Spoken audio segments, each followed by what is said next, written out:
Dans la rubrique Cora en Corée, aujourd'hui, je ne reçois pas, mais je suis reçue par... Pouvez-vous vous présenter, madame, s'il vous plaît? Oui, je m'appelle Shim Sojang, j'habite à Séoul et je suis mère de 2 enfants et mariée, bien sûr, avec un beau monsieur. Donc, tu as 2 enfants, Oui. 2 grands-enfants maintenant, parce qu'on suit un peu leurs aventures sur Facebook. On les voit grandir sur Facebook. Et j'avais envie de te demander, est-ce que tu leur apprends à parler français? Oui, parce que la part juste, je précise pour les personnes qui regardent la vidéo qu'en fait, Sojong, elle parle couramment le français. Aussi, tu parles couramment le français. Un petit peu, je maîtrise quelques rudiments. Oh oui, quelques rudiments. Et donc, on est tous à suivre tes sagas familiales, tes sagas historiques, parce que tu adores partager avec les Facebookiens, j'ai envie de dire,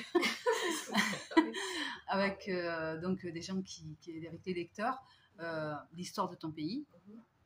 Et je voudrais savoir, les enfants, est-ce qu'ils parlent un peu français ou pas du coup? Oh, juste petit ourson, bonjour, maman, je t'aime. Oh, bah c'est l'essentiel. Oui. C'est l'essentiel. Le grand, non, le grand ourson, il dit rien, il parle pas français encore. Encore, pas encore, mais c'est d'abord l'anglais en Corée. D'abord l'anglais, c'est vraiment important pour nous. Après, bon, le français, ça viendra. De toute façon, l'apprentissage de l'anglais, ça va faciliter l'apprentissage du français. Pour nous, c'est très, très proche. Mais pour vous, c'est pas évidemment pas très proche, mais pour nous, ça nous permet de voir un peu la langue latine. Mais il y a beaucoup de similitudes entre le français et l'anglais, de toute façon. Oui, c'est ça, oui.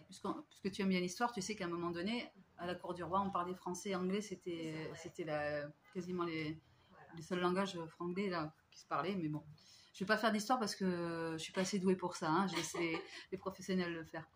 Je voulais juste te demander, par rapport au français, comment tu en es arrivé à avoir ce niveau en français? Est-ce que tu peux nous expliquer un peu ton parcours d'études ou d'apprentissage français? Donc, j'ai commencé à apprendre le français à l'école, au lycée, parce qu'en Corée, on commence à apprendre la deuxième langue étrangère à partir de lycée. C'est officiellement comme ça.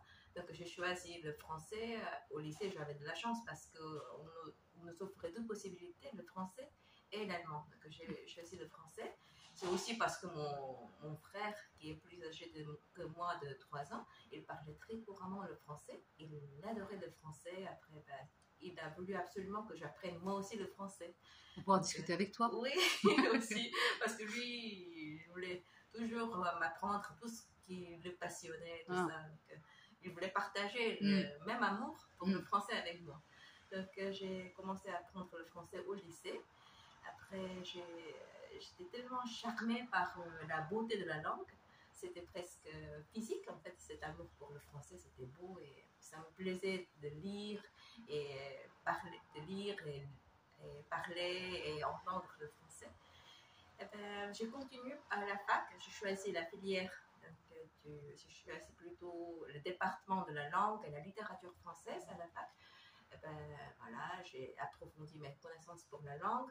Et en faisant cela, j'ai fait 1 an de stage linguistique à Paris quand j'avais 20 ans. Donc, j'ai suspendu les études pendant 1 an pour faire mes études stage linguistique à la Sorbonne. Il y a beaucoup de cours comme ça pour les étrangers. Après, je suis revenue et j'ai encore continué après la fac. Donc, pour le master, je me suis inscrite à une école supérieure de la traduction et de l'interprétation en Corée à Séoul. Je comprends mieux. C'était très très sélectif en fait l'entrée, mais j'ai réussi. J'ai réussi. C'était vraiment dur la compétition pour y entrer parce que il y a beaucoup d'étudiants qui ont grandi en France depuis leur petite enfance. Ah oui, c'est pas le même niveau après du coup. Tandis que moi, j'ai appris le français très tardivement par rapport à elle, mais j'ai réussi avec même la bourse. Ah, mais bien. J'ai reçu la bourse, oui. Parce que les frais d'inscription pour ce genre d'école, c'est très cher en Corée, quoi. Donc, j'ai réussi à obtenir la bourse pour mes études. Après, c'était très, très dur. Vraiment, le cursus à l'école de l'interprétation, c'était vraiment dur. J'ai quand même réussi à obtenir le master et le diplôme. Et après, comme si ce n'était pas suffisant, j'ai encore poursuivi mes études. Donc, je me suis inscrite, j'ai inscrite pour l'ESIT à Paris, donc de l'École supérieure de l'interprétation et de la traduction de la Sorbonne 3. En fait, cette école était le modèle pour les écoles de l'interprétation en Corée. Donc, je me suis inscrite pour cette école pendant 1 an. Il y a un cursus un peu spécial pour les étudiants étrangers qui s'appelle régime spécial.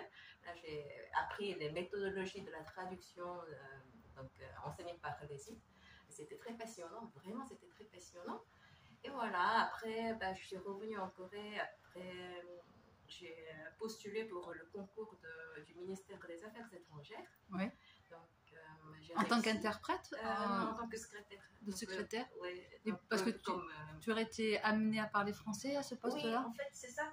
C'est une bonne question parce que pour aller au ministère, pour entrer au ministère des Affaires étrangères, il y a deux régimes différents. Le régime, disons, ordinaire et le régime un peu spécial pour les gens qui ont les compétences linguistiques bien développées, avancées. Et j'ai postulé pour ce régime. Donc, voilà, j'ai réussi. Après, au ministère, on faisait le même travail que les autres secrétaires. Donc, j'ai été embauchée comme 3e secrétaire. Ouais. Et j'ai travaillé d'abord dans la division de l'Europe. Après, beaucoup plus de temps dans la division de l'Afrique. Parce qu'il y a beaucoup de pays francophones. Oui, voilà, tout à fait. Et parmi ces secrétaires qui ont la compétence linguistique, on choisit aussi interprète pour le président. Parce que pour le président de la République, on n'embauche pas les interprètes privés. Les extérieurs, On choisit toujours entre les diplomates et les secrétaires. Donc voilà, donc j'ai... Mais tu as été interprète du président? Oui, 3 présidents. Oh, mais vraiment avec eux pendant... Oui, c'est ça. Madame. Non, il y avait d'autres interprètes aussi. Donc, quand on était affecté pour le service dans d'autres pays, c'était l'autre qui faisait ça. Donc, il y a toujours 2 ou 3 interprètes pour une langue. Oui, mais c'est dire le niveau que tu as, quoi. Donc, voilà, c'est très bien. J'ai fait du sommet avec le français coréen, avec Sarkozy, par exemple. Après, j'ai beaucoup plus travaillé pour le sommet avec des pays africains. Donc, voilà, donc j'ai travaillé comme ça au ministère pendant 8 ans. Après, c'était difficile de continuer parce qu'il me fallait faire un service à l'étranger alors que je venais de me marier. Et voilà, ma mère, elle ne voulait pas que je sois trop à l'étranger, trop éloignée d'elle. Mais je t'interromps juste une seconde. C'est marrant qu'avec tout ça, tu n'aies pas eu envie d'aller vivre en France beaucoup plus tôt. Ça t'a jamais eu envie d'aller vivre en France, en fait? En fait, j'ai Parce est-ce qu'on peut aimer une langue et ne pas avoir envie de vivre dans le pays? C'est ça qui me... Non, mais on peut avoir juste une curiosité d'une langue étrangère et pas forcément avoir envie. C'est ça que j'aimerais voir avec toi. Est-ce que tu as eu envie à un moment donné de quitter la Corée pour aller vivre en France? Une très bonne question parce que j'ai vécu en France pendant 2 ans pour d'abord faire le stage linguistique quand j'étais à la fac et après pour faire mes études à l'ESIT. Mais là, j'ai hésité à un moment donné, il fallait choisir de revenir ou de rester pour continuer mes études encore pour le doctorat, etc. Ou bien revenir. Et c'était maman qui a tranché. Voilà. C'est question que tu restes là, tu reviens. D'accord. Parce que de toi-même, est-ce que tu serais restée peut-être? J'ai hésité. Peut-être que j'aurais choisi de rester. Mais maintenant, avec tout ce que j'ai vécu après, je ne regrette pas. Et franchement, ça ne me donne pas trop envie d'aller. Oui, en ce moment, d'aller m'installer en Europe. Parce que aimer une langue, aimer une culture, c'est une chose, mais vivre là-dedans, c'est encore autre chose. Parce que c'est un peu comme. C'est dur, quoi. Le quotidien, de vivre le quotidien dans un pays qu'on aime, c'est quand même dur. Parce qu'il y a des petites habitudes qui nous manquent. Et qui constituent après un gros manque. Petites habitudes qui vont faire un gros manque. Alors, en conclusion, on peut dire, pour cette partie-là, donc qu'il faut toujours écouter sa maman, finalement. Alors, c'est petit message pour tes enfants, petit ours et grand ours, grand ourson. Quand vous verrez cette vidéo, vous comprendrez plus tard, quand vous parlerez français, quand maman vous aura appris qu'il faut toujours écouter sa maman. Voilà. Bon, mais en même temps, ça dépend des personnes. Moi, parce qu'il y a des amis qui vivent en France, très bien, mariés avec un Français, mariés avec un Belge, je ne sais pas, mais elles vivent très bien, elles épanouies dans ces pays, donc je pense que ça dépend des tempéraments de chaque personne. Et moi, je suis plutôt conservatrice, et je n'aime pas trop le changement, donc moi, ça me convient parfaitement de vivre ici. Oui, c'est vrai, les mentalités, il y a des gens qui vont être un peu plus dans le côté un peu... allez, on fait du passionné, de l'artistique, de l'imprévu, du spontané, du machin. Enfin, ceci dit, on peut très bien être spontané dans le côté conservateur, il n'y a pas de problème. Mais oui, ça dépend des mentalités, ça dépend des aventuriers, ça dépend... Il y a tellement de choses à vivre.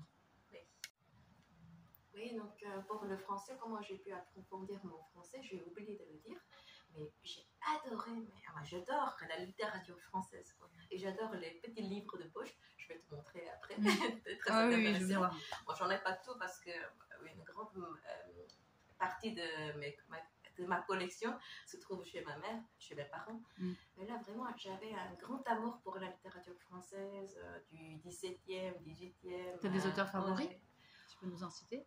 Il y en a beaucoup, tellement. Alexandre Dumas, c'était le plus facile, c'était pour commencer, parce que c'est pas très compliqué pour la description, il y a beaucoup de dialogues, ce qui facilite la lecture, et en plus les intrigues ont été magnifiques. Après, j'ai continué, c'était Balzac, Zola, et encore Romain Gary, mon auteur culte. Romain Gary, vraiment, lui, Romain Gary, c'est un coup d'amour, quoi. Pour lui, c'est bon, j'ai beaucoup aimé. Saint-Exupéry, bien sûr. Et au commencement, c'était Camus aussi. Camus, c'est un auteur très connu en Corée. Et il est adoré même pour les gens qui ne comprennent pas du tout le français. Il y a beaucoup de traductions de ses œuvres. Camus, Hugo, incontournable Hugo. Sartre aussi, je crois.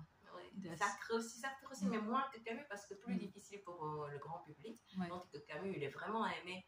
Et c'est par les adolescents et en fait toutes les tranches d'âge. D'accord. Après Racine, bien sûr. Bien sûr, Racine. Je dis ça, bien sûr, Racine, évidemment, Racine. Ah oui, parce que j'ai une petite confession à faire. On vient de discuter un petit peu avec ce jeune et elle m'a avoué quelque chose. Vas-y, dis au public, dis aux Français ce que tu viens de me dire par rapport à la grammaire. Elle a un péché mignon avec le français. Qu'est-ce que tu as avec cette grammaire? Tu adores la grammaire. Voilà, j'adore la grammaire. Avoue-le. C'est dommage parce que je ne la maîtrise pas parfaitement. Donc, j'essaie, je m'entraîne encore pour améliorer mon français. Alors, c'est pour ça que j'écris aussi tous les jours les posts en français parce que ça me fait plaisir d'abord d'écrire en français, ça me fait plaisir de penser en français et écrire en français. Et ça me donne vraiment un plaisir physique, quoi. Ah ouais. C'est une drôle, satisfaction. Oui, ça me donne un plaisir physique d'écrire en français.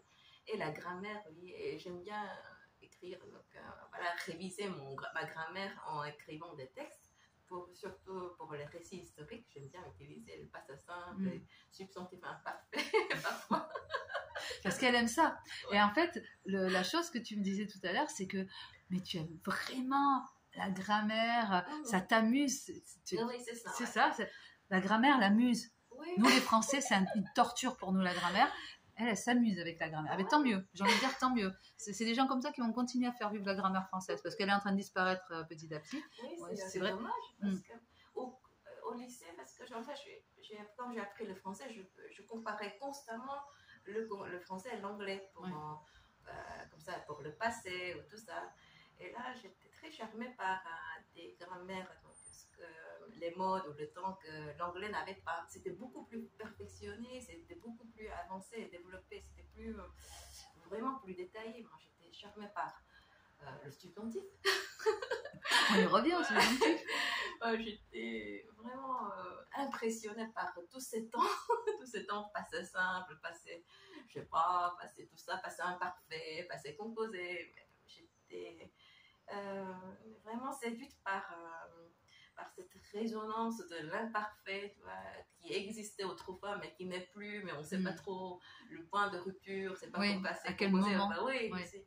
c'était comme ça, elle était belle, qui donnait un petit côté nostalgique, quoi. Après, c'est vrai qu'il y a beaucoup de nuances après. Oui, Voilà. avec Chaque l'alphabet. emploi va donner une nuance supplémentaire au récit passé, etc. C'est vrai que c'est... Oui. En parlant de récit passé, oh, quelle belle transition. J'en en discutais tout à l'heure parce que j'avais envie de te poser cette question par rapport à... Donc on te connaît aussi parce que tu aimes la France, hein, enfin tu aimes le français, tu aimes écrire en français, mais tu aimes aussi partager donc, l'histoire de ton pays, de la Corée. Oui. L'histoire du pays de la Corée, quand on parle de l'histoire passée, on va dire, allez, avant la grande séparation des deux Corées, de la Corée entière, hein, de nord comme de sud, et puis surtout donc des périodes qu'on appelle saguk Oui, pour les dramas et pour l'histoire.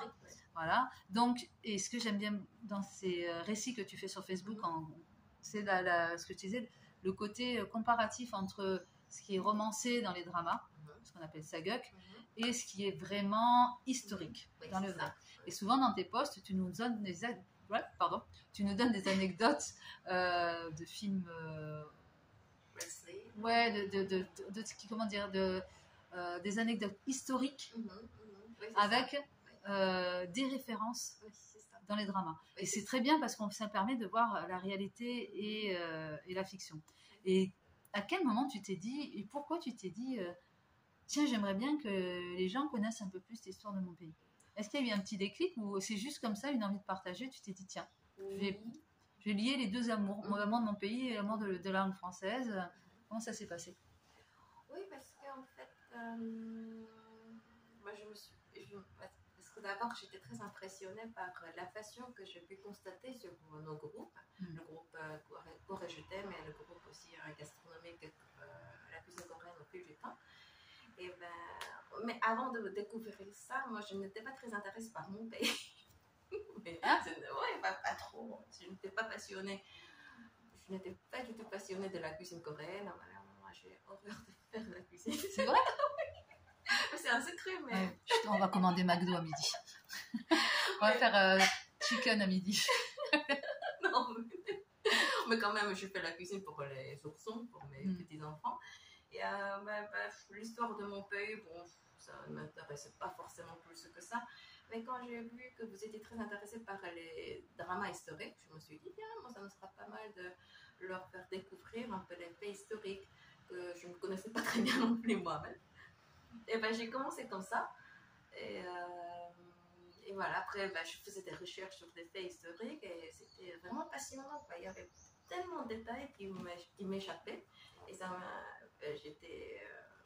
grâce à vous, c'était grâce à votre passion que j'ai redécouvert mon pays et l'histoire de mon pays et la cuisine coréenne et tous ces détails que je vous raconte comme j'étais une fin connaisseur. Ah oui, c'est ça. On a été dupés. Nous sommes dupés. on peut dire ça. Mais j'ai un grand avantage par rapport à vous, c'est que vous n'avez pas beaucoup de sources en fait. Ouais, c'est ça, tout à fait. En anglais ou en français.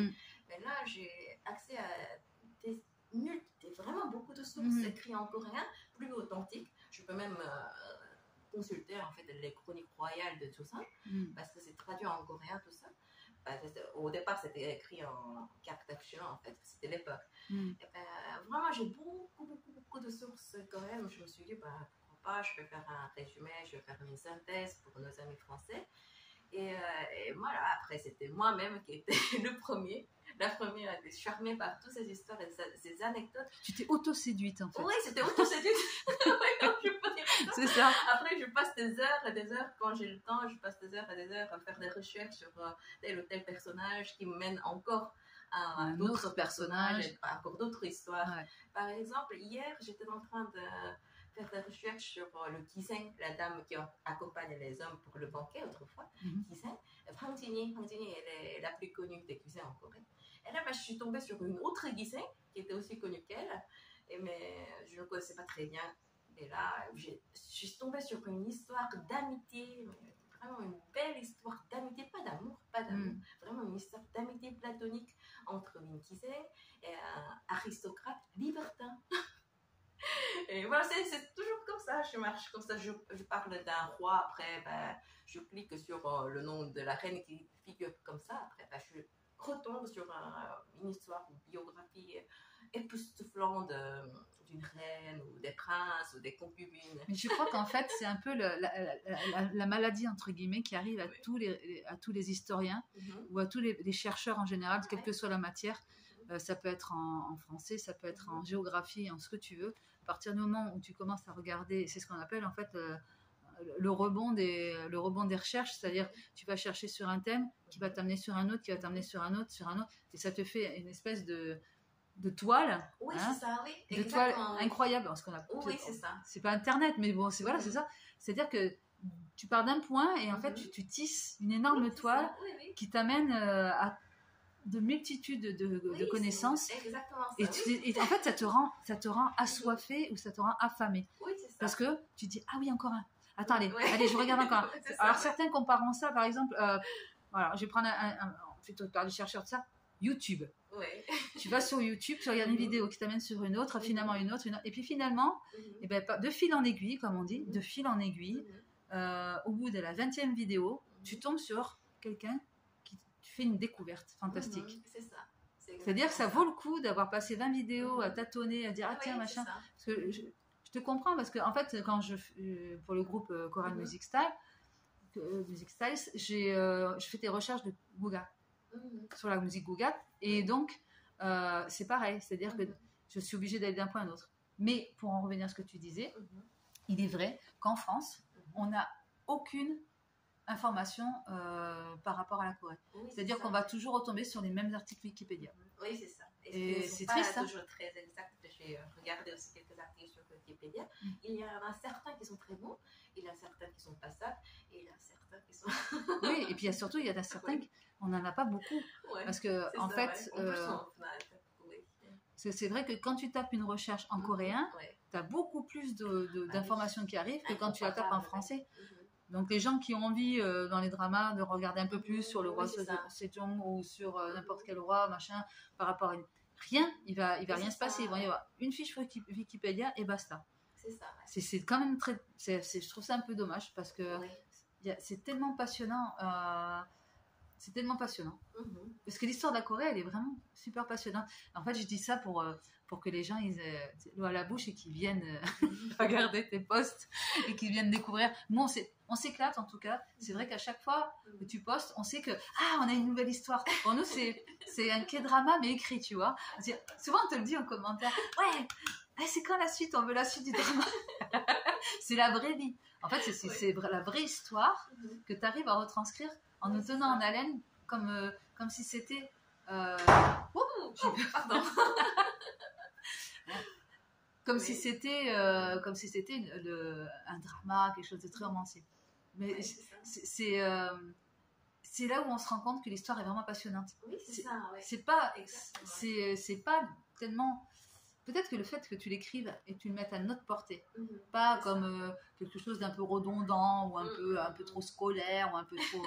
Toi, c'est pas ennuyeux, tu vois. Tu fais vivre les personnages, tu parles dans notre langage. Du coup, je veux dire, à notre niveau, sans mettre des tournures emphatiques.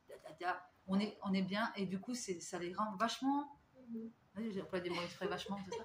Pour ça. Oui, mais pour montrer que voilà, c'est à la portée de tout le monde.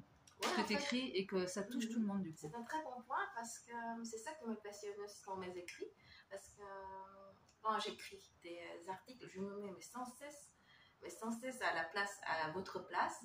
Et je me dis que alors ça peut être compréhensible ou pas. Est-ce que ça les intéresserait ou non? Parce qu'il y a des faits qui intéressent les Coréens mais qui ne sont pas forcément aussi intéressants que pour les étrangers ou pour les francophones.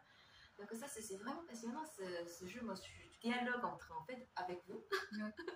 À votre insu, je dialogue avec vous pour dire, alors ça vous intéresse ou bien c'est compréhensible pour vous ou c'est trop long ou c'est trop difficile. Est-ce que tu as les réponses à tes questions justement à travers les commentaires? Oui, aussi, oui. Les commentaires, moi, j'aimerais bien saisir cette occasion pour remercier pour tous ces membres qui sont très gentils, qui mettent des commentaires très bienveillant parce que les commentaires m'aident à m'orienter pour les autres posts. Donc, c'est pour ça que je préfère les groupes que mes pages, je n'ai pas page personnelle, mais que les blogs ou les pages privées Ouais, parce que il y C'est a plus vivant. il y a beaucoup plus d'interactions. Ouais. Donc je lis très attentivement tous les commentaires certains commentaires me permettent de choisir le sujet et d'orienter le texte. Donc voilà, c'est Oui, vraiment passionnant. de guider. Oui. Alors, on va terminer l'interview sur cette chose. Donc, on va pas faire un spoil, mais on va faire un petit trailer en disant, tu nous as parlé d'une petite histoire tout à l'heure, d'une ginseng. Alors, tu peux juste me dire, prochaine histoire, c'est quoi? Ma prochaine histoire, c'est ça. C'est l'histoire d'une ginseng et d'un aristocrate qui a été réputé pour ses mœurs un peu légers avec les filles, on va dire ça. Mais ginseng est l'une des ginseng les plus connues en Corée, aussi connue que Pantini. Et c'était une poète aussi qui a écrit beaucoup de poètes. Et après, lui aussi très connu, c'était un poète et romancier surtout, et qui avait eu des postes très élevés à la cour, et très très intelligent, et voilà, qui avait un esprit très libre aussi. Il a écrit un roman qui s'appelle Hongil-Dongsan. Hongil-Dong, c'était un enfant naturel d'un grand noble. Alors il a fait l'objet de discrimination parce que c'était un enfant naturel. Du coup, il quitte sa maison. Après, il devient un voleur un peu comme Robin Hood. Ouais, Robin des Bois. Ouais, Robin des Bois. Après, il fait des tas d'exploits. Après, le roi finit par le reconnaître, etc., etc. Donc, c'était un roman qui a été révolutionnaire pour l'époque, qui a été c'était le début du XVIIe siècle. Donc là, lui, il avait un esprit très, très libre. Après, il a rencontré cette ginseng et il a été charmé par ses talents. Mais et après, ils ont eu des échanges très actifs avec elle. Il aimait bien passer toute la journée ensemble en buvant et en échangeant des verres. Après, quand ils étaient séparés, ils s'échangeaient beaucoup de lettres aussi. Mais ils n'ont jamais trompé. On va dire. Ils n'ont jamais passé le pas. Oui. Ils n'ont jamais franchi la ligne. C'est ça. Ils sont toujours restés très platoniques. Amis, oui, très amis. Parce qu'elle avait un amant, elle avait un amoureux qu'elle attendait pendant 10 ans. Donc lui, donc le monsieur, il a respecté l'amour pour cette personne. Alors après, cette amitié a été rompue par la mort de cette ginseng. Après, il a écrit un poème, disons, comme en guise d'oraison funèbre. Oui. Après là, il précise dans le préambule, c'est ça. Ce poème, il a dit que c'était une ginseng très talentueuse et j'ai eu des échanges très actifs avec elle. Il nous arrivait à faire des confidences intimes et des plaisanteries très futiles, mais nous restions là. Et c'est ça qui nous a permis de maintenir notre amitié pendant plus de 10 ans. Alors qu'elle est morte, j'ai écrit ce poème en son honneur, etc. Ah oui, voilà. C'est-à-dire que le fait de ne pas avoir franchi le cap, de ne pas avoir passé la ligne, c'est ça qui a maintenu leur amitié intacte. Oui, en fait. C'est ça. Et qui montre aussi que l'amitié entre hommes et femmes est bien possible, parce que c'est quand même, ça fait encore Attends, on va parler là-dessus. Est-ce que tu penses vraiment que si elle n'avait pas eu son amoureux à qu'elle attendait, est-ce que ce serait aussi platonique? Est-ce qu'il n'aurait pas tenté quelque chose? Ah, tu vois, on peut se poser des questions aussi. Hein. Non, mais c'est intéressant, tu vois, parce que du coup, on n'arrête pas la lecture sur un point final. On part sur d'autres questions. On se dit, ah ouais, c'est vrai, c'est bien. Mais est-ce que si elle n'avait pas eu un amoureux, s'il n'avait pas respecté cet amour, est-ce qu'il n'aurait pas tenté quelque chose? Tu vois, on peut changer l'histoire aussi. Ça, aussi. On va pas le faire parce que du coup, l'histoire a été faite, hein, donc on peut pas la. Mais tu vois, j'aime bien aussi ces histoires qui te permettent de partir sur une rêverie. C'est intéressant qu'il n'y ait pas qu'un point final, tu vois. Bon, en tout cas, je te remercie beaucoup. Pour cette interview. Alors, tu me reçois chez toi à Séoul. Et je suis très bien. Alors, juste, on va préciser, tu peux nous dire la boisson qu'on est en train de boire, qui est fort sympathique. Il m'en reste dans mon verre. C'est Suzhonghua. Suzhonghua, ouais. C'est quoi? C'est de l'eau. C'est de l'eau cannelle. Oui, cannelle, oui, on y met du cannelle. Ça, c'est sûr. Oui, aussi. Et je crois qu'il y a plein d'autres petites épices qui varient suivant la personne qui le fait en plus. Oui, c'est ça. Et voilà, je l'ai acheté dans un magasin. Parce qu'elle n'aime pas cuisiner. Non, c'est ça, ouais. Je n'aime pas cuisiner du tout. Mais en tout cas, c'est trop bon. Et parce qu'en fait, c'est vrai que toi, tu me reçois avec des choses qui sont habituelles, mais que nous, on découvre en fait quand on arrive en Corée. Donc, il y a des boissons sucrées qui sont traditionnelles. Alors, je ne sais pas très bien le prononcer, mais shikie. C'est ça. Shikie, qui est à base de riz, de malt, je crois, et de sucre. J'invite tout le monde à en boire, à goûter si vous venez en Corée ou même si vous en trouvez en importation. C'est très, très, très bien. Écoutez le sirène. Oui, ça, c'est la vie. Ça, c'est la vraie vie. Moi, c'est le sirène de voiture de policier ou plutôt c'est quoi ça? Ambulance. Oui, ambulance. Ça, c'est la vraie vie. Oui, c'est bien parce qu'on voit comme ça que c'est pas... Et on a mangé aussi... donc, on a cette boisson, pardon, qui est le Suljongwa. Oui. Et les tok. Les tok. Alors, les tok, c'est pas forcément les tteokbokki. Oui, parce que dans le tteokbokki, tout le monde connaît le gâteau de riz chaud, salé et pimenté. Mais il y a aussi donc les gâteaux à base de farine de riz qui sont excessivement bons. Et à l'intérieur, alors c'est un peu l'aspect du mochi. Excusez-moi de faire des comparaisons avec les Japonais, mais c'est juste qu'à la place, le mochi c'est très long, c'est très, comment on appelle ça, un peu moelleux, gluant presque. Hein, là, c'est vraiment comme des petits pains en fait, des petits pains très moelleux, garnis à la pâte de haricots rouges. C'est trop bon aussi. Voilà, alors sur ces petites sucreries, je vais remercier Sojong de m'avoir reçu pour cette interview. Et on va se régaler sans eux. Ouais. Merci beaucoup. Rien, au revoir.